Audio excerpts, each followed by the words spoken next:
নিজের অধিকার সুরক্ষিত করতে কোনো প্ররোচনায় পা না দিয়ে আগামী ১ জুন বসিরহাট কেন্দ্রের আইএসএফ প্রার্থীকে খাম চিহ্নে ভোট দিয়ে জয়ী করার আহ্বান জানালেন দলীয় চেয়ারম্যান তথা রাজ্য বিধানসভার সদস্য নওশাদ সিদ্দিকী। উত্তর ২৪ পরগনার বসিরহাট মহকুমার ইটিন্ডায় বসিরহাট লোকসভা কেন্দ্রের আইএসএফের প্রার্থী আক্তার রহমান বিশ্বাসের সমর্থনে এক বিশাল জনসভায় ভাষণ দিতে গিয়ে এমনই মন্তব্য করলেন তিনি বলেন, এর আগে এই লোকসভা কেন্দ্র থেকে বামপন্থী দল সমেত অন্য দলের পক্ষ থেকে সাংসদ হয়েছেন, কিন্তু এই এলাকার উন্নয়নে তারা কোনো কার্যকরী ভূমিকা নেননি। উদাহরণ দিতে গিয়ে আইএসএফ চেয়ারম্যান নওশাদ সিদ্দিকী বলেন, ইছামতির বাঁধ ভেঙে প্রত্যেক বছর বন্যায় এলাকা ভেসে যায়, কিন্তু ওই নদীর ওপর কংক্রিটের বাঁধ এখনও হলো না। তিনি এও বলেন যে ওই এলাকায় নতুন কোনো শিক্ষা প্রতিষ্ঠান তৈরি হয়নি, চিকিৎসা পরিষেবাও খুব খারাপ। এই সমস্ত বিষয় নিয়ে আইএসএফের সাংসদ সংসদের মধ্যে সরব হবেন বলে তিনি প্রতিশ্রুতি দেন। তিনি আবাস যোজনা সহ ১০০ দিনের কাজে নোংরা রাজনীতি নিয়ে তৃণমূল কংগ্রেস ও বিজেপির কড়া সমালোচনা করেন। বলেন, আগামী দিনে এই সমস্ত দুর্নীতিগ্রস্তদের বিরুদ্ধে আইনি পদক্ষেপ নেওয়া হবে। কৃষি স্বার্থ বিরোধী দানবীয় আইন নিয়ে বিজেপির সমালোচনা করার পাশাপাশি এদিন শাসক দলের নেতিবাচক ভূমিকারও তীব্র নিন্দা করেন। এই সমাবেশে ভাষণ দেন আইএসএফের রাজ্য সম্পাদক বিশ্বজিৎ মাইতি।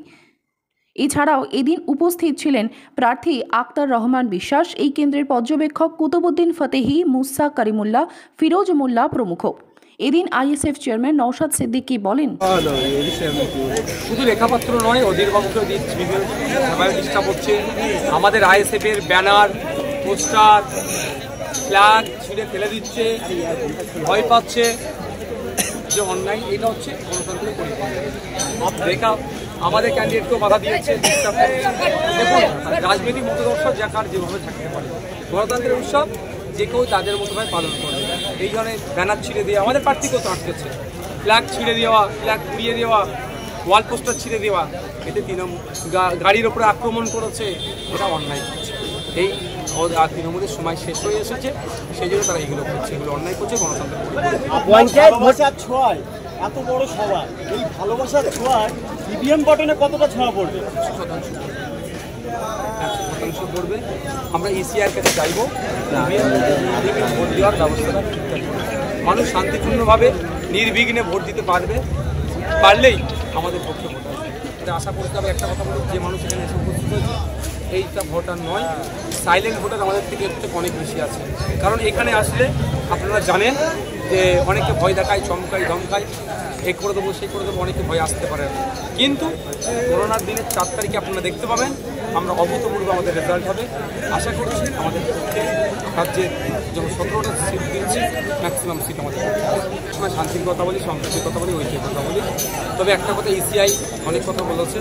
আশা করছি ইসিআই এই সমস্ত বসিরহাট, এই প্রত্যন্ত এলাকাগুলোতে, বারাসাতের এই প্রত্যন্ত এলাকা, যাদবপুর, আপনার ডায়মন্ড হারবার, মথুরাপুর, জয়নগর, বনগাঁ, এই সমস্ত এলাকাতে আরও ভালো করে নজরদারি রাখবে, যাতে শান্তিপূর্ণভাবে ভোট হয়। সে দায়িত্ব ইসিআই।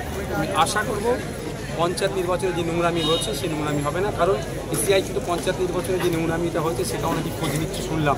তাহলে সেগুলোকে সামনে রেখে যাতে সঠিকভাবে ভোট হয় তার ব্যবস্থা করবে। কি আছে তদন্ত করলে বেরিয়ে আসবে। তবে আমি এখন জোর গলায় বলতে পারবো না। যেভাবে ভাঙড়ে শওকত মোল্লারায় শাহজাহান শেখের লোকজন ভাড়া করে, অস্ত্র ভাড়া করে যে আক্রমণ করেছিল, খালের ওপর থেকে গুলি চালিয়ে যে পরে আমাদের কর্মী শহীদ হয়েছে, পা কেটে বাদ দিতে হয়েছে, তাহলে কি হেভি রেঞ্জের পিস্তল? আর যে গ্যালক 17 নামে যে অস্ত্রটা পাওয়া গেছে সেইটা হচ্ছে তো আপনার বেলজিয়ামে তৈরি অস্ত্র। আসলো কী করে তদন্ত করে কে এসছে, কার মাধ্যমে এসছে, কে যুক্ত।